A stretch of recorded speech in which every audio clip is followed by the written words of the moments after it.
ঘটনাটা হয়েছে আপনাৰ 17 তাৰিখ 18 তাৰিখ ঢেকিয়াজুলি থানাত এটা কেছ হয়েছিল সিৰাজুলি পথাৰৰ সন্তোষ বিশ্ব শৰ্মা আৰু প্ৰবীণ মৈত্ৰীৰ লগত। প্ৰবীণ মৈত্ৰীক মানুহখিনিক যেতিয়া এৰেষ্ট কৰিছে পিছত মই জামিন ল'ব আহিছোঁ। এই জামিন লৈ যোৱাৰ পিছতেই সিহঁতে অপজিট পাৰ্টিটো মোৰ ওপৰত এটা খং উঠিছে, মোক কিবা কৰিব মই পাব্লিক এনেকুৱা কৈছে, মোৰ আপোনাৰ ওপৰত বিৰাট খঙাল।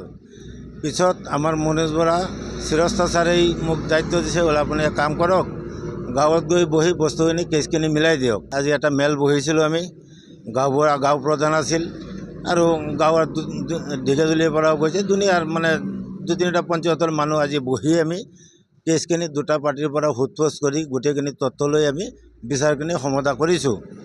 তো সমাধা কৰাত দুটা পাৰ্টি মানিছে, দুটা পাৰ্টিৰ কোনো ধৰণৰ অসুবিধা নাই, সিহঁতে মানিছে, সিহঁতে সহি সাব্যস্ত দিছে। তৃতীয় পক্ষ সুশান্ত মৈত্ৰী, অজিত মণ্ডল আৰু পৰিতোষ দাস, যেতিয়া আমি কেছখিনি মিলামিলি কৰিলোঁ তেতিয়া সিহঁতৰ ভাল লগা নাই, মিটিঙৰ পৰা উঠি গুচি গ'ল। আৰু যেতিয়া আছিল তেতিয়াও মই বাৰে বাৰে কৈছোঁ, আপোনালোকৰ যদি কিবা ক'ব আছে এতিয়া ক'ব পাৰে, আমি আলোচনা কৰিম, যদি আপোনালোকৰ কিবা ক'ব আছে কওক। নাই, সিহঁতে কৈছে নাই আমাৰ কোনো ক'ব নাই। যিহেতু আপোনাৰ চেতন বিশ্ব শৰ্মা, পৰিতোষ বিশ্ব শৰ্মা, সিহঁতে কৈ আছে, কয় নাই আমাৰ কোনো নাই, বিচাৰ ঠিকেই আছে, আপোনালোকে মিলাই দিয়ক। গোটেইখিনি মিলাই চহী কৰি সিহঁতে মাতিছে, বোলে ঘৰত যাওঁ। তেতিয়া মোৰ টাউনৰ ভতিজাই মাতিছে, মোৰ কালি এটা ঘৰত কাম আছে, বোলে খুৰা আহক, মোৰ এটা পইচাৰ প্ৰব্লেম আছে। বোলে ঠিক আছে আহি আছোঁ। মই মিটিঙৰ পৰা ডাইৰেক্ট আহি গ'লোঁ ঢেকিয়াজুলি টাউনত, মোৰ ভতিজাৰ ঘৰত। ভতিজাৰ ঘৰৰ পৰা মই চাহ তাহ খাই টকা 5,000 লৈছোঁ। লৈ মই যেতিয়া ঘৰ পানে যাওঁ তেতিয়া মিটিঙতে কৈ আছোঁ মই ঢেকিয়াজুলি গৈ আছোঁ।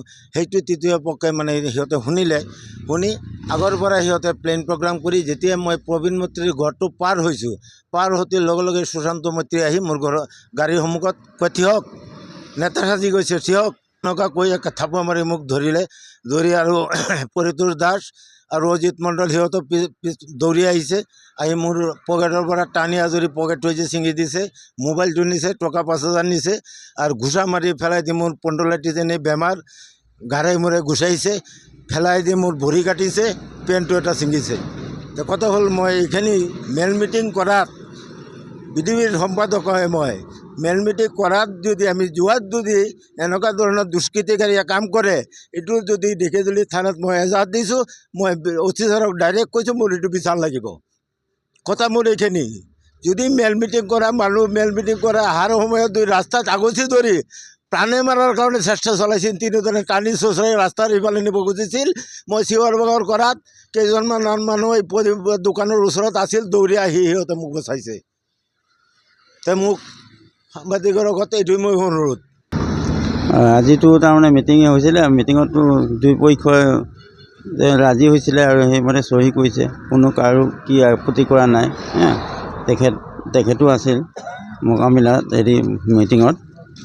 আৰু তাৰপিছতে তেখেত বোলে টাউনত আহিছিল, টাউনৰ পৰা ঘূৰি যাওঁতে তেখেতক আক্ৰমণ কৰিছে, দিছে নাম, যি তিনিজনৰ নাম তিনিজনে কৰিছে। সেইটোৱে মই ইমানহে আৰু কি ক'ম আৰু ইয়াত না। এতিয়া আপোনালোকে ন্যায় বিচাৰি আহিছে? হয়, ন্যায় বিচাৰিছে। বেয়াও লাগিছে, মাৰিছে তেখেতক মিটিঙত থকা তেখেত, আৰু মিটিঙতো কোনো অবজেকশ্যন কৰা নাই যে তেখেত বেয়া কিবা কৰিছে কথা। সেইটোৱে